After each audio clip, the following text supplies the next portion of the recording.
Hello everyone, it's so good to see you again in this today's blessing video. ನಮಸ್ಕಾರ ಎಲ್ಲರಿಗೂ ಈ ವಿಡಿಯೋದ ಮೂಲಕ ನಿಮ್ಮೆಲ್ಲರನ್ನು ಪುನಃ ನೋಡಲು ಸಂತೋಷಿಸುತ್ತೇನೆ. So many of you have been continuously sharing your testimonies that you've received through these today's blessing videos. ಈ ಆಶೀರ್ವಾದದ ವಿಡಿಯೋಗಳನ್ನು ನೋಡುವ ನಿಮ್ಮಲ್ಲಿ ಅನೇಕರು ನಿಮ್ಮ ಸಾಕ್ಷಿಗಳನ್ನು ನಮ್ಮೊಂದಿಗೆ ಹಂಚಿಕೊಳ್ಳುತ್ತಿದ್ದೀರಿ. And we are so happy to read all of your comments, all of your emails of God's goodness in your life. ನೀವು ಕಳುಹಿಸಿರುವ ಇಮೇಲ್, ಕಾಮೆಂಟ್ಸ್ಗಳ ಮೂಲಕ ದೇವರು ನಿಮ್ಮ ಜೀವಿತದಲ್ಲಿ ಮಾಡಿದ ಅದ್ಭುತಗಳನ್ನು ನೋಡಿ ಸಂತೋಷಿಸಿದ್ದೇವೆ. As you continue to claim God's promise each and every day, you will see God working in your life. ನಿಮ್ಮ ಜೀವಿತಕ್ಕೆ ದೇವರು ಮಾಡಿರುವ ಈ ವಾಗ್ದಾನಗಳನ್ನು ನೀವು ಸ್ವೀಕರಿಸುವಾಗ ನೀವು ಅದ್ಭುತಗಳನ್ನು ಕಂಡುಕೊಳ್ಳುವಿರಿ. Today God has given us such a promise from Jeremiah 15:16. ಇಂದು ಯೆರೆಮೀಯ 15:16 ಮೂಲಕ ದೇವರು ವಾಗ್ದಾನವನ್ನು ನೀಡಿದ್ದಾನೆ. When your words came, I ate them. They were my joy and my heart's delight. ನಿನ್ನ ಮಾತುಗಳನ್ನು ಆಹಾರ ಮಾಡಿಕೊಂಡೆನು, ನಿನ್ನ ನುಡಿಗಳು ನನಗೆ ಹರ್ಷವೂ ಹೃದಯಾನಂದವೂ ಆದವು. Yes, my dear friends, the words that God speaks give us joy and it is our heart's delight. ಹೌದು ಪ್ರಿಯ ಸ್ನೇಹಿತರೆ, ದೇವರ ನುಡಿಗಳು ನಮಗೆ ಹರ್ಷವೂ ಹೃದಯಾನಂದವೂ ಆಗಿವೆ. But there is a word in this verse that says, when your words came, I ate them. ಆದರೆ ಇಲ್ಲಿನ ವಾಕ್ಯ ಭಾಗದಲ್ಲಿ ನಾವು ನೋಡುತ್ತೇವೆ, ನಿನ್ನ ಮಾತುಗಳನ್ನು ನಾನು ಆಹಾರ ಮಾಡಿಕೊಂಡೆನು. That's what Jeremiah says gave him joy. ಇವೇ ನನಗೆ ಹರ್ಷವನ್ನುಂಟು ಮಾಡಿತು ಎಂದು ಯೆರೆಮೀಯನು ಹೇಳುತ್ತಾನೆ. Today in this world, ಇಂದು ಈ ಲೋಕದಲ್ಲಿ when we are stressed, ನಾವು ಒತ್ತಡಕ್ಕೊಳಗಾಗಿರುವಾಗ, when we are celebrating, ನಾವು ಆಚರಿಸುವಾಗ, or when we want to forget our sadness, ಅಥವಾ ನಮ್ಮ ದುಃಖವನ್ನು ಮರೆಯಲು ಇಚ್ಛಿಸುವಾಗ, we scroll in our phone ನಮ್ಮ ಫೋನ್ನಲ್ಲಿ ಸ್ಕ್ರೋಲ್ ಮಾಡುತ್ತಾ and try to find the best restaurant ಉತ್ತಮವಾದ ಉಪಹಾರ ಗೃಹ ಹುಡುಕುತ್ತೇವೆ. for us to go and have all the food ಹೋಗಿ ಎಲ್ಲಾ ಆಹಾರವನ್ನು ತಿಂದು and forget about all our problems. ನಮ್ಮ ಎಲ್ಲಾ ತೊಂದರೆಗಳನ್ನು ಮರೆಯುವುದಕ್ಕಾಗಿ. And then we post a story saying, ಮತ್ತು ಒಂದು ಸ್ಟೋರಿಯನ್ನು ಹೀಗೆ ಪೋಸ್ಟ್ ಮಾಡುತ್ತೇವೆ, this is the food for my soul. ಇದು ನನ್ನ ಆತ್ಮಕ್ಕೆ ಆಹಾರ ಎಂದು ಹೇಳುತ್ತೇವೆ. This is giving me so much of peace. ಇದು ನನಗೆ ಸಮಾಧಾನವನ್ನು ನೀಡುತ್ತದೆ.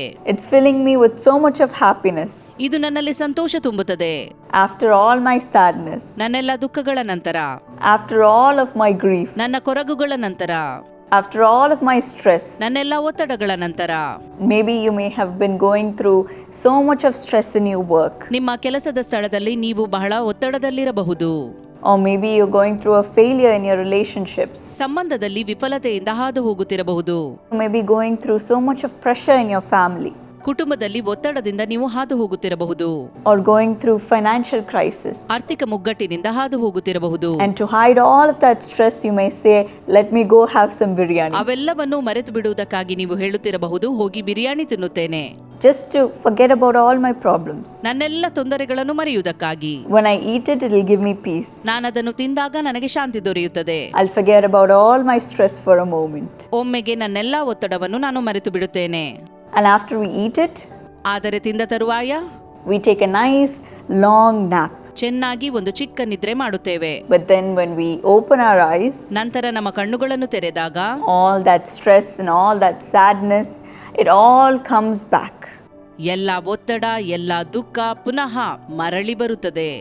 Our mind is filled with confusion. ನಮ್ಮ ಮನಸ್ಸು ಗೊಂದಲಕ್ಕೊಳಗಾಗುತ್ತದೆ. Our mind is filled with stress. ಮನಸ್ಸು ಒತ್ತಡದಿಂದ ತುಂಬಿದೆ. But my dear friends, ಆದರೆ ನನ್ನ ಪ್ರಿಯ ಸ್ನೇಹಿತರೆ, the Bible says ಸತ್ಯವೇದ ಹೇಳುತ್ತದೆ in Matthew 4:4, ಮತ್ತಾಯ 4:4 man shall not live by bread alone, ಮನುಷ್ಯನು ರೊಟ್ಟಿ ತಿಂದ ಮಾತ್ರದಿಂದ ಬದುಕುವುದಿಲ್ಲ, but by every word that comes from the mouth of God. ದೇವರ ಬಾಯಿಂದ ಹೊರಡುವ ಪ್ರತಿ ಮಾತಿನಿಂದಲೂ ಮನುಷ್ಯನು ಬದುಕುತ್ತಾನೆ. What do these words do in our life? ಈ ವಾಕ್ಯಗಳು ನಮ್ಮ ಜೀವಿತದಲ್ಲಿ ಏನು ಮಾಡುತ್ತವೆ? What does it give us? ನಮಗೆ ಅವು ಏನು ಕೊಡುತ್ತವೆ? We see in John 6:63 ಯೋಹಾನ 6:63 ನೋಡುತ್ತೇವೆ, that these words give us life. ಈ ವಾಕ್ಯಗಳು ಜೀವವನ್ನು ಕೊಡುತ್ತವೆ. Yes, when we are filled with this life, ಈ ಜೀವದಿಂದ ನಾವು ತುಂಬಿರುವಾಗ we have everlasting joy. ನಮ್ಮಲ್ಲಿ ನಿತ್ಯ ಹರ್ಷವಿರುತ್ತದೆ. And it makes our heart delightful, ಇವು ಹೃದಯಾನಂದವಾಗುವಂತೆ ಮಾಡುತ್ತದೆ. full of the Lord's delight. ದೇವರ ಆನಂದದಿಂದ ತುಂಬಿದ ಆನಂದ. This joy is not temporary. ಇದು ತಾತ್ಕಾಲಿಕವಾದ ಆನಂದವಲ್ಲ. This joy does not fade away, ಇದು ಮರೆಯಾಗುತ್ತಾ ಹೋಗುವ ಆನಂದವಲ್ಲ, but it keeps bubbling in our heart. ನಮ್ಮ ಹೃದಯದಲ್ಲಿ ಉಕ್ಕುವ ಆನಂದ. So today, as you receive God's promises and as you intake His words into your soul, ಆದ್ದರಿಂದ ಇಂದು ನೀವು ದೇವರ ವಾಗ್ದಾನವನ್ನು ಪಡೆದುಕೊಂಡವರಾಗಿ ಆತನ ಮಾತುಗಳನ್ನು ಆತ್ಮಕ್ಕೆ ತೆಗೆದುಕೊಳ್ಳುವಾಗ, And as Jeremiah says, as we eat those words into our soul, ಯೆರೆಮೀಯನು ಹೇಳಿದಂತೆ ನಮ್ಮ ಆತ್ಮಕ್ಕಾಗಿ ಆ ಮಾತುಗಳನ್ನು ನಾವು ಆಹಾರ ಮಾಡಿಕೊಳ್ಳುವಾಗ it will fill us with His joy. ಆತನ ಹರ್ಷದಿಂದ ಅದು ನಮ್ಮನ್ನು ತುಂಬುತ್ತದೆ. It will make our hearts full of delight. ನಾವು ಹೃದಯಾನಂದದಿಂದ ತುಂಬುವಂತೆ ಅದು ಮಾಡುತ್ತದೆ. And we will have peace, ಮತ್ತು ನಮ್ಮಲ್ಲಿ ಶಾಂತಿ ಇರುವುದು, clarity, ಸ್ಪಷ್ಟತೆ ಇರುವುದು, and it will energize us. ಮತ್ತು ನಮ್ಮಲ್ಲಿ ಶಕ್ತಿ ತುಂಬುವುದು. It won't put us to sleep, ನಾವು ನಿದ್ರಿಸುವಂತೆ ಮಾಡುವುದು, but it will gear us up as to what we should do in our life. ನಮ್ಮ ಜೀವಿತದಲ್ಲಿ ಏನು ಮಾಡಬೇಕು ಎಂದು ನಮ್ಮನ್ನು ಸಜ್ಜುಗೊಳಿಸುವುದು.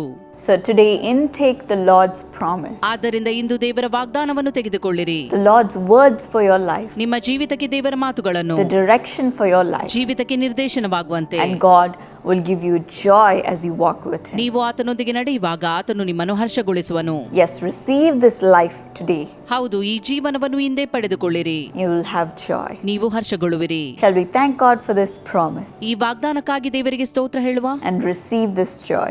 ಈ ಆನಂದವನ್ನು ಪಡೆದುಕೊಳ್ಳುವ. Lord, today help us to remember all of your promises. ಇಂದು ನಿನ್ನೆಲ್ಲ ವಾಗ್ದಾನಗಳನ್ನು ನಾವು ನೆನಪಿಸುವಂತೆ ಮಾಡು.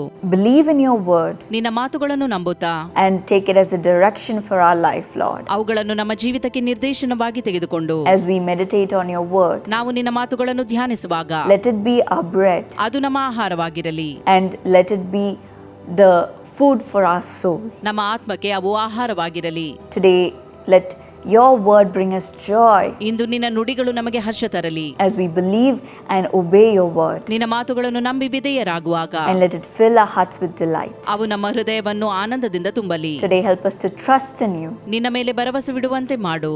and live according to your word. ನಿನ್ನ ಮಾತಿನಂತೆ ಜೀವಿಸುವ ಹಾಗೆ ಮಾಡು. In Jesus' name I pray. ಯೇಸುವಿನ ನಾಮದಲ್ಲಿ ಬೇಡಿದ್ದೇನೆ, Amen. Amen. God bless you. ದೇವರು ಆಶೀರ್ವದಿಸಲಿ. My dear friends, if this video was a blessing to you, ಪ್ರಿಯ ಸ್ನೇಹಿತರೆ, ಈ ವಿಡಿಯೋ ನಿಮಗೆ ಆಶೀರ್ವಾದವಾಗಿರುವುದಾದರೆ share it with someone so that it will be a blessing to them as well, ಇತರರೊಂದಿಗೆ ಹಂಚಿಕೊಳ್ಳುವ ಮೂಲಕ ಅವರಿಗೂ ಆಶೀರ್ವಾದವಾಗಲಿ. so that you can share the hope with them also. ಈ ಮೂಲಕ ನಿಮ್ಮ ಭರವಸವನ್ನು ಅವರೊಂದಿಗೆ ಹಂಚಿಕೊಳ್ಳುವಂತೆ. If you want to see more videos like this and to receive these daily blessings every single day, ಹೀಗೆ ಪ್ರತಿದಿನ ಆಶೀರ್ವಾದಕರ ವಿಡಿಯೋಗಳನ್ನು ನೀವು ಪಡೆದುಕೊಳ್ಳುವುದಕ್ಕಾಗಿ, ವೀಕ್ಷಿಸುವುದಕ್ಕಾಗಿ then subscribe to this channel. ಈ ಚಾನೆಲ್ಗೆ ಸಬ್ಸ್ಕ್ರೈಬ್ ಮಾಡಿ. God bless you. ದೇವರು ನಿಮ್ಮನ್ನು ಆಶೀರ್ವದಿಸಲಿ. Now, my friends, we have the Dynamic Kids Camp coming up this May. ಪ್ರಿಯ ಸ್ನೇಹಿತರೆ, ಮೇ ತಿಂಗಳಲ್ಲಿ ಕ್ರಿಯಾತ್ಮಕ ಮಕ್ಕಳ ಶಿಬಿರವು ಪ್ರಾರಂಭವಾಗಲಿದೆ. We are going to serve thousands of children in all the prayer towers of Jesus Calls. ಯೇಸು ಕರಿತಾನೆ ಪ್ರಾರ್ಥನಾ ಗೋಪುರದಲ್ಲಿ ಸಾವಿರಾರು ಮಕ್ಕಳ ಸೇವೆ ನಡೆಯಲಿದೆ. From 6 to 12 years. 6ರಿಂದ 12 ವರ್ಷದ ಮಕ್ಕಳಿಗೆ 6 days camp. 6 ದಿನಗಳ ಶಿಬಿರ. And the title of this year's program is Signatory. ಮತ್ತು ಈ ವರ್ಷದ ಮಕ್ಕಳ ಕಾರ್ಯಕ್ರಮದ ಶೀರ್ಷಿಕೆಯು ಸಿಗ್ನೆಟರಿ ಎಂಬುದಾಗಿದೆ.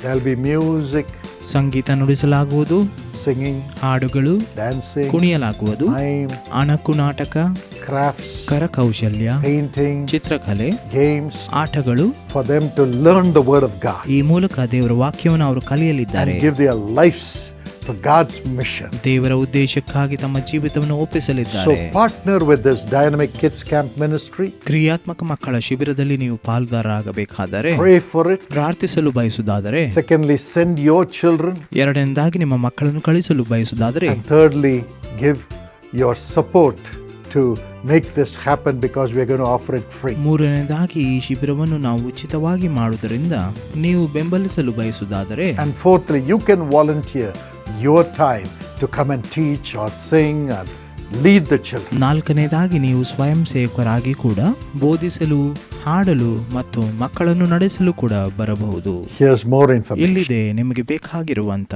ಹೆಚ್ಚಿನ ಮಾಹಿತಿಗಳು. ನಿಮ್ಮ ಉದಾರ ಬೆಂಬಲವು ಅಸಂಖ್ಯಾತ ಜನರಿಗೆ ದೇವರ ಅದ್ಭುತ ಶಕ್ತಿಯನ್ನು ಅನುಭವಿಸಲು ಸಹಾಯ ಮಾಡುತ್ತದೆ. ದೇವರು ನೇಮಿಸಿರುವ ಈ ಕಾರ್ಯಾಚರಣೆಗೆ ಹೇಗೆ ದೇಣಿಗೆ ನೀಡಬೇಕೆಂಬ ವಿವರಗಳನ್ನು www.jesuscalls.org ಎಂಬ ವೆಬ್ಸೈಟ್ನಲ್ಲಿ ಅಥವಾ QR ಕೋಡ್ ಅನ್ನು ಸ್ಕ್ಯಾನ್ ಮಾಡುವ ಮೂಲಕ ಕಾಣಬಹುದು.